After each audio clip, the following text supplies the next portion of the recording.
Nous allons voir dans cette vidéo tutoriel comment réparer cette lampe économique à LED. Donc il s'agit d'une lampe qui était dans mon salon, ça s'est grillé. Nous allons voir comment la réparer. Donc il s'agit d'une lampe économique de 10 watts qui fonctionne sur 220 volts. Tout d'abord, nous allons tester sur le secteur pour voir effectivement que ça ne s'allume pas. Donc voilà, et ensuite je vais brancher sur le secteur. Vous voyez là, j'ai la tension mais elle ne s'allume absolument pas. L'objectif c'est de déconnecter du secteur. Par la suite, nous allons casser et prendre un multimètre, passer au test. Donc lorsque l'ampoule est encore neuve, donc vous devez appuyer plusieurs fois pour faire décoller. Vous n'allez pas frapper. Donc vous allez appuyer plusieurs fois et ensuite vous allez faire ça, ça va s'ouvrir. Donc voilà les LED qui sont à l'intérieur. La dernière fois nous avions vu le schéma de montage de ces ampoules économiques à LED, mais nous allons toujours y revenir. Par la suite, il doit falloir avoir un multimètre. Vous allez calibrer le multimètre en mode test diode. Donc vous calibrez le multimètre jusqu'à vous voyez le symbole test diode ainsi. Je vais prendre les bornes du multimètre. Nous avions ici le plus qui va aller à la nose de la LED et puis le moins qui va aller à la cathode. Et puis nous allons essayer de tester LED par LED. Lorsque nous allons arriver sur la LED qui est défectueuse, elle ne va pas s'allumer. Donc nous devions d'abord poser dans un sens. Si elle ne s'allume pas, vous allez tourner le côté. Donc il faudrait que la LED soit bien polarisée. Vous voyez là, elle s'allume. Elle s'allume. Elle s'allume. Elle s'allume. Elle s'allume. Elle s'allume également. Elle s'allume également. Bon, et là, ça ne s'allume pas. Donc vous voyez là que cette LED ne s'allume pas. Ça voudrait dire que c'est cette LED qui est grillée. Donc cette LED est grillée. Ce que nous devions faire, je vais court-circuiter cette LED. Vu que d'après le schéma de montage que je vous ai présenté la dernière fois, nous avions dit que nous pouvons court-circuiter certains LED. Donc là, je vais prendre le couteau électricien. Je vais soulever et retirer. Donc si vous avez une station à souder, vous pouvez remplacer cette LED sans souci. D'accord. Par la suite, nous allons faire le schéma de montage. Vous allez voir comment ça va fonctionner. Et ensuite, nous allons prendre l'étain et un fer à souder. Je vais court-circuiter cette LED. D'accord. Je viens de court-circuiter cette LED. Donc nous allons encore tester à nouveau pour se rassurer que toutes les LED vont fonctionner maintenant. Donc lorsque vous posez dans un sens, si elle ne s'allume pas, vous tournez juste le sens du multimètre. Voilà comment elle s'allume. Elle est éteinte. Je teste tous les LED. Elle s'allume. Elle s'allume. Elle s'allume. Cette LED, nous avions court-circuité. Elle s'allume. Elle s'allume. Là maintenant, la LED est réparée.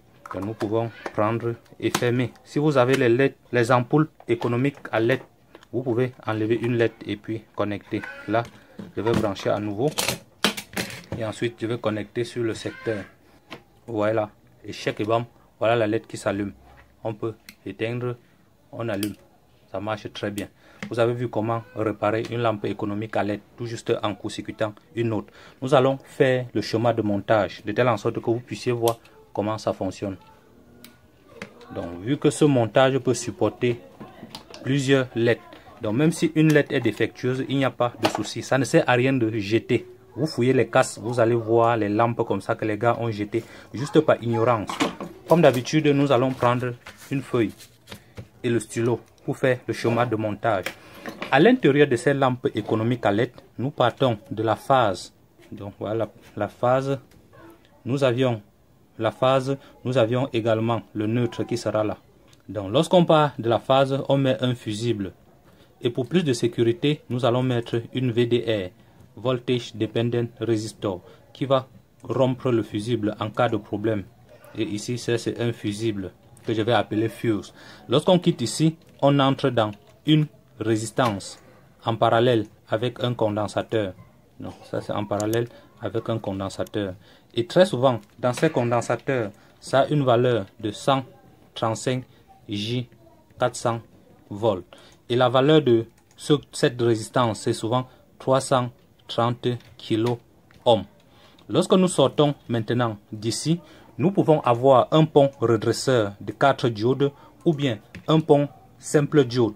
Très souvent, c'est un pont redresseur 4 diodes. Donc nous allons prendre un pont redresseur comme ça. Ici, nous avions l'alternative. Et ça va sortir une tension plus et moins. Donc là, vu que ce pont de diode, c'est un semi-conducteur, ça va apporter les harmoniques. Nous allons apporter un condensateur de filtrage. Et cette fois-ci, c'est un condensateur polarisé. Et la valeur de filtrage de ces condensateurs, c'est souvent 220 micros, 50 volts. 20 microfarads, 50 voire 100 volts. Donc, nous pouvons prendre 50 volts. Et là, nous aurons plus et là, nous aurons moins. Donc, voilà le schéma maintenant. Lorsque nous arrivons encore ici, c'est déjà fonctionnel pour alimenter les LED. Donc, nous allons mettre les blocs de LED comme ça. Mais ce ne sera pas tout. Nous allons apporter encore quelques éléments de sécurité sur ce montage. Nous pouvons aligner autant de LED que nous voulons, vu que le courant va être appelé en fonction de la charge que nous allons mettre. Donc, voilà les différents LED. Étant donné que nous sommes toujours sur un système équipotentiel, tous les points sont actifs. Si vous touchez n'importe où, vous pouvez être électrisé. Et pour pouvoir décharger ce condensateur au cours de son fonctionnement, nous allons mettre une diode. Donc, nous allons mettre une diode polarisée à l'inverse, en série avec une résistance de 2 mégaohms, qui va entrer en fonctionnement lorsqu'on va débrancher l'appareil du secteur. Donc ça, c'est 2 mégaohms. Et ici, c'est une diode 1N4007. Donc voilà le schéma de montage. Alimentation d'une ampoule économique à LED. Donc voilà comment ça fonctionne. Donc les gars, c'est très facile.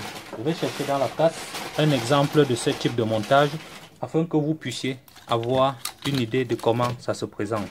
Donc voilà comment ça se présente. Quelques schémas de montage de ces ampoules économiques à LED. Vous voyez très bien qu'on peut supprimer certains LED. Ça va toujours marcher. Donc si j'avais une station de soudure, j'aurais pu enlever une LED ici, respecter la polarité et remplacer sur l'ampoule économique à LED que nous venons de faire. Dans une prochaine vidéo, nous allons voir comment le faire.